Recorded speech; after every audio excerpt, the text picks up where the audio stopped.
Alam nyo ba na may 7 uri po tayo ng 20 peso coin mga kapatid? At yung ilan dito ay binibili sa halagang 10,000 up to 15,000 pesos. Yan ang pag-uusapan natin sa video ito.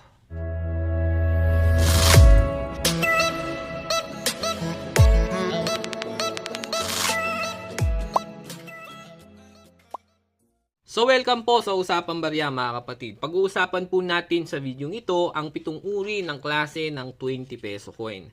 At yung iba mga kapatid ay binibili sa halagang 15,000 pesos ang kada piraso. Kaya panoorin nyo mabuti ang video na to. So karamihan po sa atin mga kapatid ay hindi naman po pinapansin yung mga iba't ibang klase ng ating mga coins. Okay? So basta mahawakan nila yung 20 peso coin, akala nila ay iisang klase lamang. So ito pong 20 pesos natin mga kapatid, ang kadalasan natin nahawakan year 2019 at year 2020. Ayan mga kapatid. At ang composition niya o ang materialis na ginamit sa kanya ay bimetallic nickel-plated steel center in bronze-plated steel ring. Ayan mga kapatid. At tumitimbang po ito o ang bigat nito ay 11.5 grams. At ang diameter niya ay 30 mm. Okay? So, may 7 klase po ito para po sa mga hindi nakakaalam. Ang 7 klase po nito, unang-una mga kapatid, ay 2 klaseng year 2019. Ayan po. Yung year 2019 na isa mga kapatid, ay may 2,090,000 example.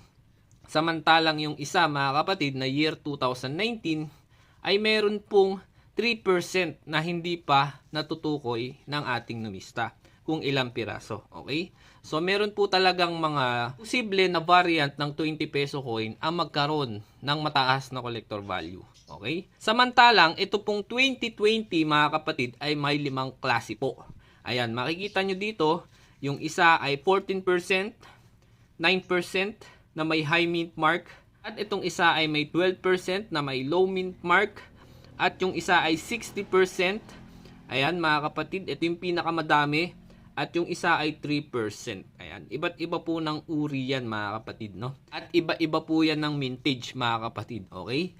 So yung 2020 na 60% yan po yung pinakamadami. Yan po yung variant ng 2020 na may pinakamadami. So itong 4 na klase na to mga kapatid ay 12% lamang, 9%, 14% at yung isa ay 3% lamang. Okay?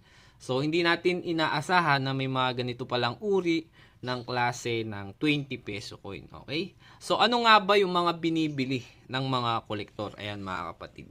So, kung mapapansin nyo, itong 20 peso coin na to, mga kapatid, ayan, yan po yung trending ngayon na 20 peso coin na lagpas Coelho. At meron pong isang kolektor daw na bumibili nito. Ayan, kumakalat po yung video ng ilang vlogger, mga kapatid, na bumibili daw po sila ng 20 pesos na lagpas Coelho sa halagang 10,000 up to 15,000 pesos. So, napakarami na rin po nilang nabilhan, no, mga kapatid. Pero ito po, mga kapatid, sa lahat po ng nag-aalok sa atin nito, ayan, lilinawin ko lang po sa inyo, mga kapatid. Hindi po ako bumibili ng mga ganitong uri ng common coins. Okay? So, ang mga binibili natin ay mga collectible coins. Tulad ng mga error coins. So ito mga kapatid ay hindi pa malinaw sa amin, sa aming mga kapatid kong kolektor, na ito po ay error coins dahil napakarami ko pong nakikita nito. So sa madaling sabi mga kapatid, ito po ay hindi namin itinuturing na rare coins o error coins dahil sa sobrang daling hanapin or sobrang dami ng mintage nitong 20 pesos na lagpas daw ang Coelho. Okay? So, sa lahat po ng mga nag-aalok sa atin, ayan. Sana po ay malinaw sa inyo na hindi po tayo bumibili nito. Sa dami po ng mga nagbablog about dito, ayan. So, inaalok na rin po tayo ng mga common coins. So, ang mga kinokolekt natin dito ay yung mga rare coin, error coin, hard to find coin, silver coins, at yung mga gold coins. So, yung mga ganitong uri ng klase ng 20 peso coin ay hindi po rare coins. Okay? So, may mga vlogger lang po na bumibili nito. Mga ilan vlogger po na bumibili nito. So, hindi naman po tayo nakikialam sa mga diskarte ng ilang vlogger about sa mga ganitong uri ng barya. Okay? So, nililinaw ko lang para mga kapatid, alam nyo na hindi po tayo bumibili ng mga ganitong uri ng klase ng mga common coins. Okay? Sinasabi din nila doon mga kapatid na ito'y common. Pero binibili daw nila ito. So, sa kanila nyo po iba to. yung mga ganitong uri ng klase ng common coins, 20 pesos na lagpas Kuwelyo. Okay? So yun lang po mga kapatid ang update natin sa ngayon dahil napakarami pa rin nang nag-aalok sa atin ng mga 20 pesos mga kapatid na lagpas Kuwelyo.